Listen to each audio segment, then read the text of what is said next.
Rebonjour à toutes et tous, vous êtes avec nous à Deauville sur cette 32e rencontre du risque management et de l'assurance, un événement organisé avec l'AMRAE. On y traite de plein de sujets, la journée bat son plein et on interview les artisans du risque, ceux qui le comprennent, l'appréhendent effectivement et le découvrent aussi. S'il y a bien un risque effectivement que l'on a découvert il n'y a pas longtemps et qui fait beaucoup de bruit, c'est les PFAS, les poly et polyfluoroalkylés, qualifiés parfois de polluants éternels. Un vaste sujet que je suis ravi effectivement d'aborder avec mon invité du jour. J'ai le plaisir d'accueillir Vladimir Rostand dans une. Bonjour Vladimir. Bonjour. Vous êtes avocat associé Office Head du cabinet Dac-Bishcroft en France. Absolument. Merci beaucoup effectivement de votre disponibilité Vladimir. Durant cette 32e rencontre du risque management, on y parle de PFAS évidemment. Oui. On voit que c'est une actualité dense, notamment aux US. Qu'est-ce que vous pouvez nous dire justement sur l'état de l'art en termes de contentieux aux États-Unis eu égard des PFAS? Alors aux États-Unis, le contentieux des PFAS a débuté il y a assez longtemps, dans les années 90. Il y a eu quelques affaires, mais il a explosé il y a 6-7 ans avec un contentieux massif et des réclamations tout aussi importantes qui a donné lieu à des transactions. Pour l'instant, il n'y a aucune décision judiciaire en matière de PFAS.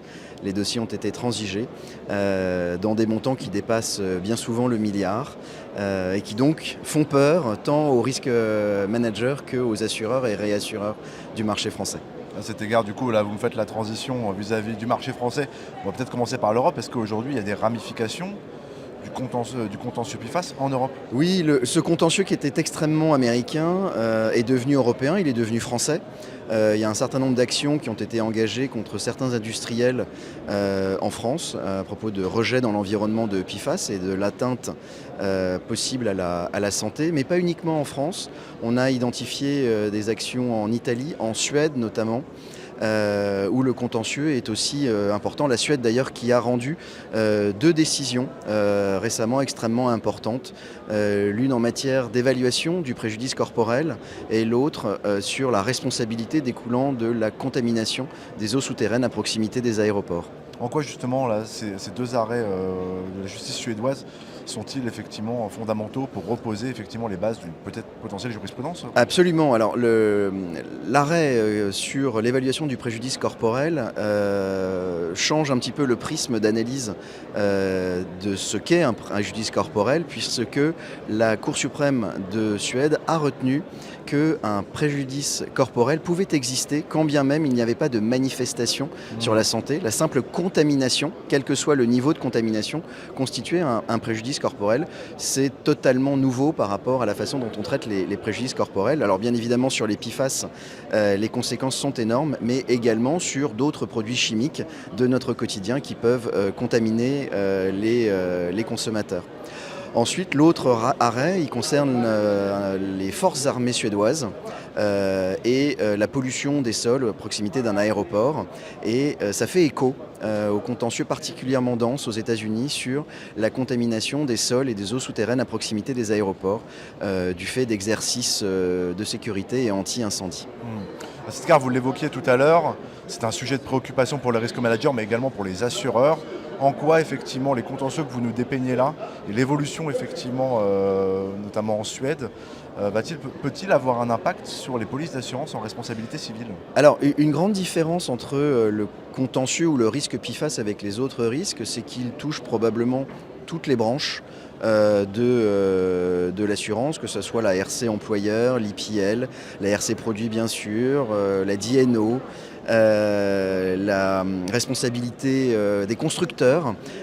Donc il touche pour un même risque une foultitude de polices. Ça c'est assez différent des autres risques habituels des assureurs. Et c'est aussi la temporalité, c'est-à-dire que les réclamations vont toucher à peu près en même temps toutes les polices. Donc la question est celle de la mutualisation du risque et de la capacité financière du marché à faire face à ces réclamations qui, par ailleurs, sont absolument gigantesques dans leur montant. Donc c'est un rythme et une intensité qui diffèrent grandement des autres risques auxquels les assureurs étaient confrontés jusque-là. À cet égard, vous évoquez des contentieux à plusieurs milliards. En termes effectivement de répercussions contractuelles, se posent les questions nécessairement de capacité de couverture, de primes, mais aussi de potentielles exclusions. quel est l'état de l'art aujourd'hui? Alors, afin de protéger la mutualisation des risques et pouvoir continuer à offrir des garanties aux assurés, le marché des assureurs réfléchit effectivement à la mise en place d'exclusions. Différents modèles, des exclusions totales, des exclusions limitées sont envisagées en matière de PFAS. Il y a une autre réflexion plus industrielle, scientifique, qui est en train de germer, qui est de se poser la question de savoir si tous les PFAS sont tous aussi dangereux les uns que les autres et s'il n'y aurait pas certaines catégories de PFAS qu'il faudrait effectivement exclure et pas d'autres.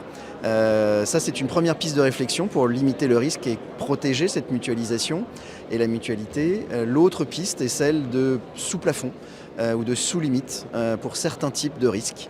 Voilà, le marché est encore en train de réfléchir aux solutions. Certains assureurs et réassureurs ont mis en place des mécanismes, mais il n'y a pas de position de marché. Et voilà, c'est une piste encore en réflexion.